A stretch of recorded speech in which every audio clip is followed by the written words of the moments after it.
కట్టుదిట్టమైనటువంటి నివారణ చర్యలు చేపట్టాలని సూచనలు చేయడం జరిగింది.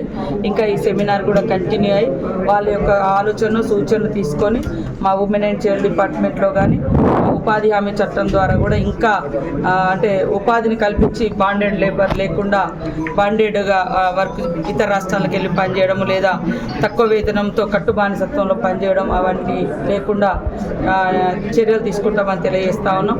ముఖ్యంగా బీజేపీ నిన్న పెట్టినటువంటి బిల్లు అత్యంత హేయమైన సిచ్యువేషన్లో పెట్టారు. తప్పు అది. 3 బిల్లులు తీసుకొచ్చి 3 రోజులు ప్రత్యేకంగా 3 రోజుల సమావేశం పెట్టారు. మీకు నిజంగా చిత్తశుద్ధి ఉంటే ప్రత్యేకంగా 33% బిల్లు ఈ సమాజంలో సగభాగం ఉన్నటువంటి మహిళలకు ఇచ్చే బిల్లు ప్రత్యేకంగా పెట్టాలి. డీలిమిటేషన్ మీద ఆల్ పార్టీస్కి అభ్యంతరాలు ఉన్నాయి. తర్వాత ఆ డీలిమిటేషన్ ఎట్లా చేస్తారు? ఇప్పుడు 15 సంవత్సరాల నుంచి జనాభా లెక్కలు చేయలేదు. జనాభా లెక్క చేయకుండా ఒక దిక్కు చేస్తున్నారు. జనాభా లెక్క మొదలైంది. ఇప్పుడు ఆ కంప్లీట్ కాకముందే ఎక్కడ ఏ రాష్ట్రంలో ఎంత అని మీరే ఎట్లా నిర్ణయిస్తారు?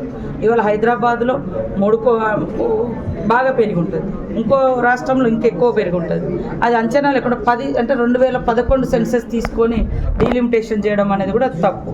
కాబట్టి ఈ డీలిమిటేషన్కి ఇప్పుడు పాపులేషన్ కంప్లీట్ చేసుకొని నువ్వు మళ్ళీ ఒక రోజు పెట్టు. కానీ ఇప్పుడు అర్జెంటుగా మహిళా బిల్లు సపరేట్ పెట్టమని మేము మొదటి నుంచి అంటున్నాం. మహిళా మాస్క్ వేసుకొని డీలిమిటేషన్ పాస్ చేసుకోవాలని వచ్చారు. కాబట్టి తప్పు. ఒక వివాదాస్పదంగా ఉన్నటువంటి బిల్లు ఒక ఫేర్గా ఉన్న బిల్లుతోటి మహిళా బిల్లు ఫేర్గా ఉంది. ఆల్ పార్టీస్ ఆర్ సపోర్ట్ చేసారు. అది వదిలిపెట్టి ఈ కాంట్రవర్షియల్ ఉన్న డీలిమిటేషన్ అడ్డం తీసుకొచ్చి పెట్టి ఇవాళ కాంగ్రెస్ వాళ్ళు అడ్డుకున్నారు. నువ్వు 2014 నుంచి బీజేపీ ప్రభుత్వం అధికారంలో, 3rd టైం ఇది అధికారంలో.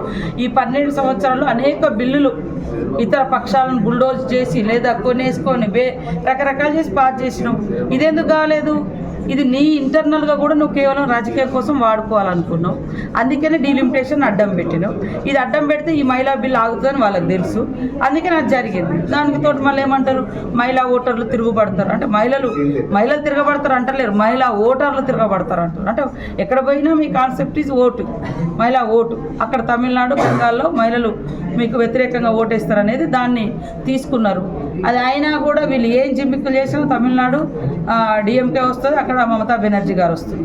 సో దీంతో ఇంటర్నల్గా ఏదో ప్రయత్నం చేశారు, అదైంది. ఇది నిజంగా వాళ్ళు చేసిన తప్పు. ఇది ఏదో మహిళా బిల్లు వీగిపోయిందంటే ఇతరుల ద్రోహము, కాంగ్రెస్ ద్రోహము, అదేదో వాళ్ళ సక్సెస్ అని కాదు. మీరు ఫేర్గా సపరేట్ ఉమెన్ బిల్ పెట్టండి. 100% ఆల్ పార్టీస్ విల్ సపోర్ట్.